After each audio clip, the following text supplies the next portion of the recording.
भाई ये क्या लगाया आपने, रुके जरा, बाकी फिर पहुंच जाए हम, फिर जाके बात करते हैं। ये ठीक है। तो वो ऊबर वाला कहाँ रह गया आपका, चेक करने कितनी देर है उसे? ये करीब ही पहुंच गया है, ये देखें आ गया। आ गया।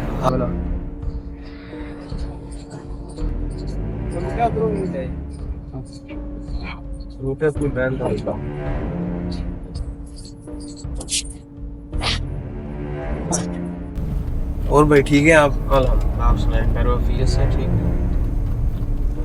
बस यार आप जल्दी पहुंचा दें हमें टाइम से, बस इंशाल्लाह लेट हो रहे हैं पहले ही। जिक्र वाले बैत सुनते सुनते इंशाल्लाह हम अपनी हाँ। डेस्टिनेशन पर पहुंच जाएंगे। Very good.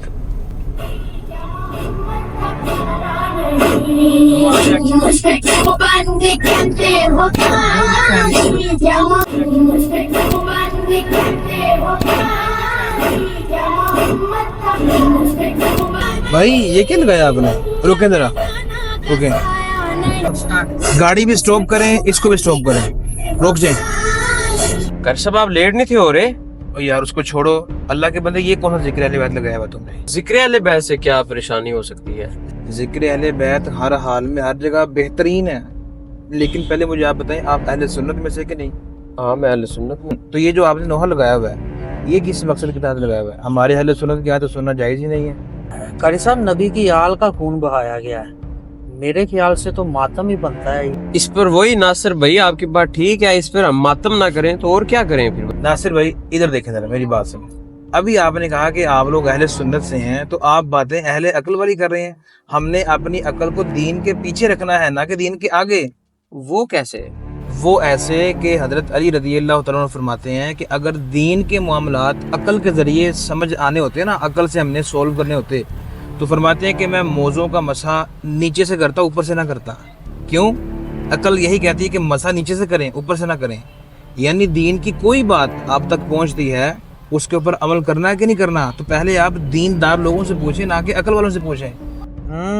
बात तो आप अच्छी कर रहे हैं, लेकिन जो अहले बैत पे जुल्म हुआ है उसका क्या बनेगा? जी जी नासिर भाई, इसलिए तो मैंने सोग मनाने के लिए इन दिनों में ये काले कपड़े पहने हुए हैं, ताकि हम उनके सोग में शामिल हो जाएं। ये कपड़ों से याद आया, ये जाते वक्त ये टेलर की रास्ते में दुकान आएगी, वहाँ रोकना, वो मैंने भी काले कपड़े सिलने के लिए दिए हुए हैं, तो वो उनसे वो भी पकड़ना है, ताकि मैं भी जो है वो अहले बैत के सोग के अंदर शामिल हो जाऊँ। आपको हदीस सुनानी पड़ेगी, आप लोग ऐसे बात नहीं मान रहे। सुने, अहले सुन्नत के नज़दीक नोहा करना यानी बैन वावेला, मैयत के फोत होने के बाद मैयत के औसाफ बयान कर कर मुबालगा करना, गिरेबान चाक करना, ये हराम है, नाजायज़ है। नबी अलैहि फरमाते हैं, सौतानी मलऊनानी फिद दुनिया वल आखिरा, दो आवाज़ों पर लानत है, दुनिया में भी आखिरत के अंदर भी। कौन सी दो आवाज़ें? फरमाए, एक आवाज़ नेमत के वक्त गाने की, नंबर 2 मुसीबत के वक्त वावेला करने की, यानी नोहे की, बैन की।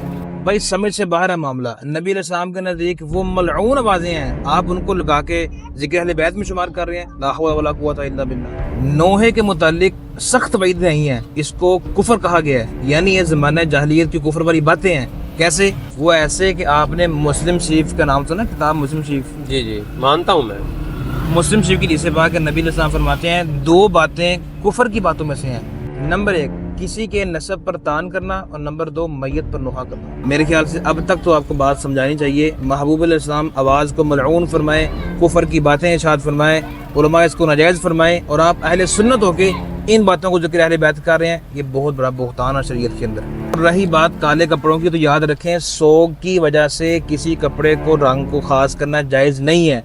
सोग वैसे भी 3 दिन होता है, वो गुजर चुके हैं, और अब 3 दिन के बाद आप सोग करें, वो भी किसी रंग को खास करके, ये जायज़ नहीं है। जैसे पाकिस्तान में काला रंग सोग समझा जाता है, हमारे हमसाया मुल्क के अंदर सफ़ेद रंग को सोग की अलामत समझा जाता है, ये जायज़ नहीं है। तो लिहाजा अहले सुन्नत की किताबों में ये मसला लिखा हुआ है कि मुहर्रमुल हराम के शुरू होते ही सब्ज़, लाल और काला रंग पहनना ये जायज़ नहीं है, क्योंकि आम तौर पर हमारे यहाँ इन रंगों को यौम स्याह के तौर पर और शौक के तौर पे मनाया जाता है, और ये दुरुस्त नहीं है। तो कारी साहब मुहर्रम चल रहे हैं, तो इस मुनासबत से हम फिर कौन सा कलाम सुने अगर नोहा ना सुने?